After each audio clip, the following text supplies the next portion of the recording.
ជំរាបសួរខ្ញុំឈ្មោះគឹមអានជានិស្សិតអាហារូបករណ៍គ្រប់គ្រងដោយរដ្ឋាភិបាលអូស្ត្រាលីឆ្នាំ2025នេះជាវីដេអូខ្លីដែលខ្ញុំធ្វើឡើងក្នុងគោលបំណងបម្រើជាប្រយោជន៍ទៅដល់បងប្អូននិស្សិតដែលកំពុងតែមានចំណាប់អារម្មណ៍ដាក់ពាក្យអាហារូបករណ៍គ្រប់គ្រងដោយរដ្ឋាភិបាលអូស្ត្រាលីនៅក្នុងវីដេអូភាគ1នេះខ្ញុំជជែកអំពីគន្លឹះចំនួន3ដែលជួយឲ្យខ្ញុំអាចដាក់ពាក្យអាហារូបករណ៍នេះបានដោយជោគជ័យគន្លឹះទី1យើងគួរតែស្វែងយល់ព័ត៌មានអាហារូបករណ៍និងលក្ខខណ្ឌឲ្យបានលម្អិតពីព្រោះការស្វែងយល់នេះនឹងជួយឲ្យយើងអាចរៀបចំផែនការដាក់ពាក្យក៏ដូចជាការសរសេរពាក្យរបស់យើងដែលអាចឆ្លើយតបទៅនឹងតម្រូវការអាហារូបករណ៍ហើយការស្វែងយល់អំពីព័ត៌មានអាហារូបករណ៍បងប្អូនទាំងអស់គ្នាអាចធ្វើបានតាមរយៈទី1គឺនៅលើគេហទំព័រ Facebook និងគេហទំព័រផ្លូវការរបស់អាហារូបករណ៍អូស្ត្រាលីប្រចាំនៅប្រទេសកម្ពុជាដែលខ្ញុំនឹងដាក់តំណភ្ជាប់នៅខាងលើទី2បងប្អូនគួរតែចំណាយពេលវេលាចូលរួមនៅក្នុងបទបង្ហាញចែករំលែកលម្អិតអំពីកម្មវិធីអាហារូបករណ៍ដែលធ្វើឡើងដោយក្រុមការងារអាហារូបករណ៍និងទី3អាចស្វែងយល់តាមរយៈការចែករំលែកអំពីអតីតនិស្សិតដែលបានបញ្ចប់ការសិក្សាតាមរយៈសមាគម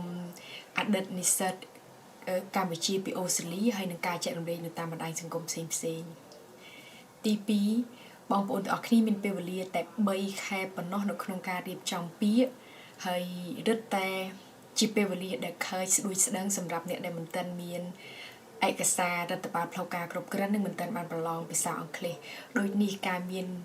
យុទ្ធសាស្ត្រនិងផែនការជាក់លាក់នៅក្នុងការរៀបចំដំណើរការទៅសេពាក្យរៀបចំឯកសាររដ្ឋបាលផ្លូវការនិងត្រៀមប្រឡងភាសាអង់គ្លេសគឺពិតជាចាំបាច់ទី3ចុងក្រោយគឺការស្វែងរកជំនួយយើងគួរតែអាចស្វែងរកបុគ្គលណាម្នាក់ដែលមានចំណេះដឹងច្រើនផ្នែកការដាក់ពាក្យអាហារូបករណ៍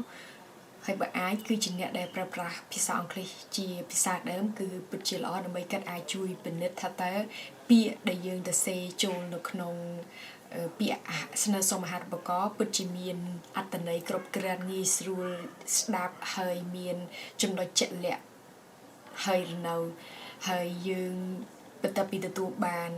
ព័ត៌មានត្រឡប់ពីគាត់យើងពិនិត្យឲ្យបានល្អិតល្អន់ឡើងវិញនៅគ្រប់ផ្នែកទាំងអស់នៅក្នុងពាក្យអាហារូបករណ៍របស់យើងតើយើងខ្លួនឯងមានអារម្មណ៍ថារីករាយនិងមានទំនុកចិត្តនៅក្នុងការយកវាទៅដាក់សូមយើងដាក់អញ្ចឹងនេះគឺជាគន្លឹះ3សំខាន់ហើយនៅក្នុងសប្តាហ៍នេះខ្ញុំនឹងចេញវីដេអូចំនួន3សំខាន់ទៀតអំពីការដាក់ពាក្យអាហារូបករណ៍នេះដោយវីដេអូបន្ទាប់ខ្ញុំនឹងនិយាយអំពីលក្ខខណ្ឌអាហារូបករណ៍ទី2គឺនិយាយអំពីការរៀបចំ